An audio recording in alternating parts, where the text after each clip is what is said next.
Hello, friends. This is Darren Hayes of Pigskin.com. Before we take you to your favorite Sports History Network show, just want to tell you a little bit about some merch that you can pick up that represents your favorite SHN podcast. So far, there's t-shirts, coffee mugs, and even books from some of the authors that do podcasts right here on SHN. Who could buy something better than that, than have the history right from the gentleman that you hear talking about it? But we also are adding things each and every day. And where's that store, may you ask? Well, it's at SportsHistoryNetwork.com. Up at the top, there is the SHN merch button. Click on that. It'll take you right to the store, and you can be representing your favorite podcast and show the world that, hey, on the swag that I'm using, it's the headquarters of sports yesteryear, Sports History Network, and my favorite podcaster, the Sports History Network store. Shop there today. Now it's time to take a sports break, a look at sports history on a daily basis. Hello, my friends in sports history. This is Darren Hayes of the Sports Jersey Dispatch podcast. Welcome once again to the Pig Pen, your place where we talk about the great legends of sports, the day they played great events and did special things in the uniform numbers that they wore while they did it. And before we get to that, we're going to want to tell you about our daily newsletter that comes out. It tells you everything that's going on in the Pig Pen, and we have quite a lot.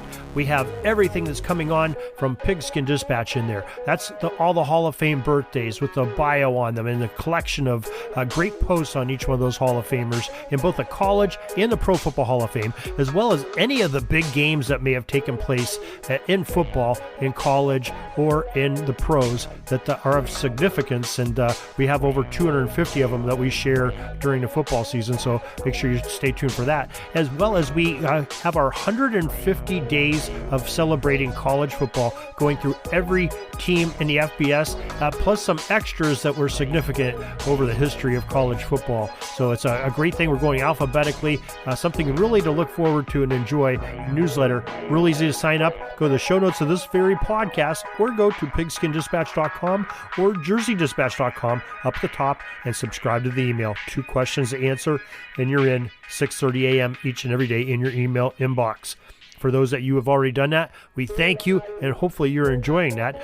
We'd like to have your feedback too. PigskinDispatch@gmail.com, either on the newsletter or any of our podcasts, or any suggestions you may have to make the show better, or to have some content that you don't see. We'll be more than happy to answer you and enjoy having that correspondence with you, the listener. Now let's get into the October 8th history. The jersey numbers we'll talk about today are 18, 41, 51, 16, 30, number 19, 5, and 6, 13, 11, and jersey number 9. October 8th, 1929 is where we'll start. In the Philadelphia Athletics, Howard Emke set a World Series record when he struck out 13 Chicago Cubs in the opening game of that 1929 World Series. The Athletics won the game 3-1, and then eventually took the series in 5 games. October 8th, 1956, New York Yankees pitcher Don Larson, who wore number 18, threw a perfect game as New York defeated the Brooklyn Dodgers 2-0 in Game 5 of the World Series at Yankee Stadium. October 8th, 1958, the Braves, Eddie Matthews, number 41. You know Matthews, he is in the Hall of Fame, eventually got into Baseball Hall of Fame, as he's a 12-time All-Star, a great hitter, a multiple MVP winner, I think almost every year in his first few seasons in baseball, and I'm talking like 8 seasons in a row.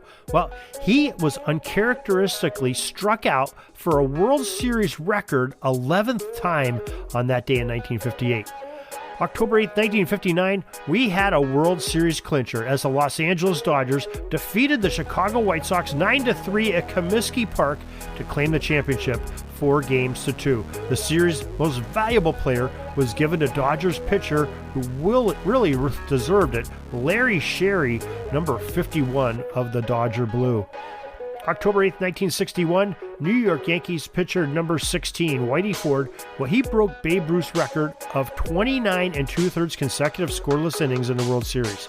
Ford did not stop there either, as he went on to extend the streak to 33 2/3 innings, a full 4 innings above what Ruth had set, which that record stood all the way through the 2000 season, so 39 years that stood.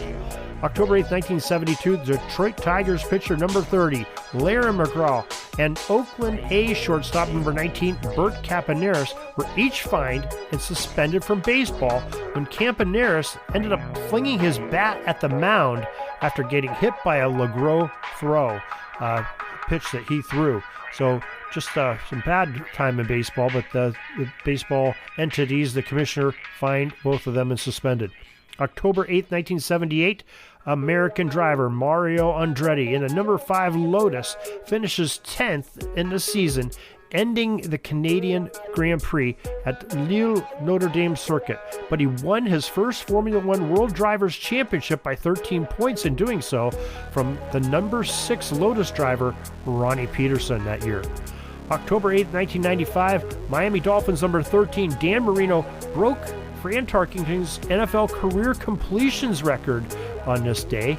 October 8, 1995, Edgar Martinez, wearing the number 11 jersey he made so famous, drove home the tying and winning runs to rally the Seattle Mariners to a 6-5 victory in the bottom of the 11th inning to defeat the New York Yankees and win the American League Division Series. And finally, October 8, 2018, the New Orleans quarterback number 9, Drew Brees, needed only 201 yards to pass number 18 of the Colts and Broncos, Peyton Manning's NFL all-time leader in passing yards record.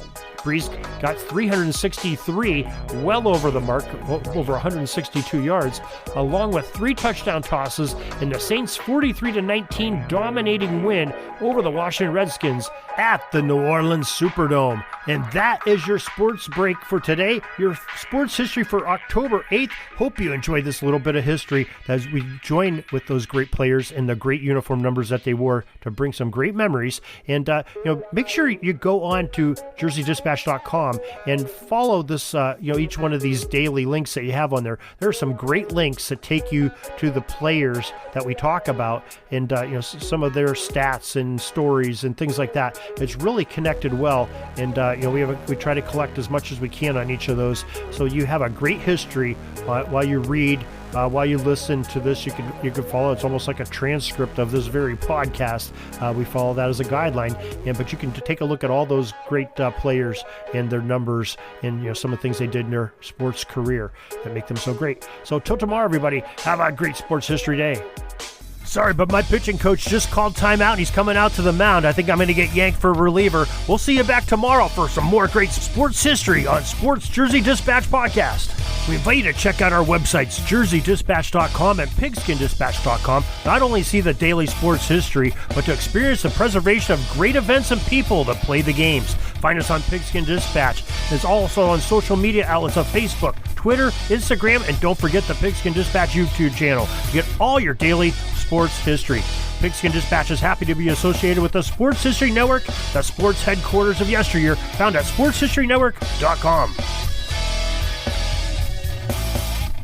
This podcast is part of the Sports History Network, your headquarters for the yesteryear of your favorite sport. You can learn more at sportshistorynetwork.com.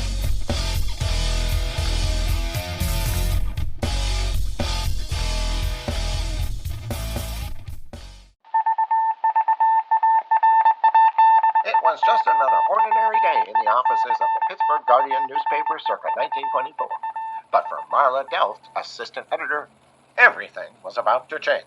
For she was about to discover the awesome attractiveness of Row 1 brand retro sports paraphernalia items thanks to Orville Mulligan, sports writer. And there it is. Wow, Orville, that's really the bee's knees. Isn't it just? A poster-sized replica of the actual 1909 World Series program cover. I can see that. But where did you get it? And where'd you get it framed? I ordered it from the Row 1 website, where over 6,000 items of sports memorabilia from the 1880s to the 1990s are available for reproduction, in multiple sizes and in several different materials, with over a dozen styles of frame to choose from for prints like this. Well, I'm sure Mr. Delft would love to put up more of these in the office. But I'm equally as sure they're beyond this newspaper's budget. Not at all, my dear Marla. See for yourself. Go to sportshistorynetwork.com/row1. sportshistorynetwork.com/row1. Oh my, these are good prices. Oh, and look at this stuff.